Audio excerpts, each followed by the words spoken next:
জেলেরা পদ্মা নদীতে বড়শি পেতেছিলেন মাছ ধরার জন্য, কিন্তু সেই বড়শিতে ধরা পড়ল জলজ্যান্ত একটি কুমির। ঘটনাটি ফরিদপুরের চরভদ্রাসনের উপজেলার আফজা কাজীর ঘাটে পদ্মা নদীতে বড়শি দিয়ে মাছ ধরেন জেলেরা।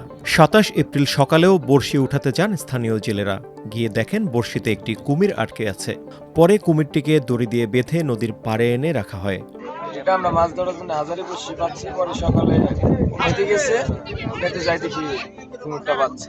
পরে অনেক কষ্ট করে আমরা নাই তুলছি, পরে আমরা মুখ বাঁধছি, মুখ বাঁধতে পরে আমরা এখানে এসেছি। এ খবর পৌঁছে যায় আশপাশের গ্রামে। কুমির দেখতে নদীর ঘাটে ভিড় করেন উৎসুক জনতা। খবর শুনে ছুটে আসেন জেলা বন বিভাগের কর্মকর্তা ও আইন শৃঙ্খলা রক্ষাকারী বাহিনীর সদস্যরাও। সকাল 8:30টার দিকে আমাদের অফিসের লোক কল দিচ্ছে যে চরভদ্রাসনের এখানে কুমির ধরা পড়ছে। তারপর তুমি আগে সাথে সাথে যাও, ওখানে দেখ কি অবস্থা।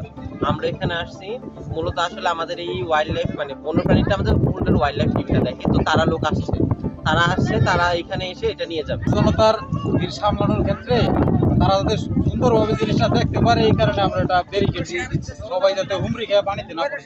স্থানীয় বাসিন্দারা দৈনন্দিন নানা কাজে নদীতে পানি আনতে যান। এ ঘটনায় তাদের মধ্যে আতঙ্ক বিরাজ করছে।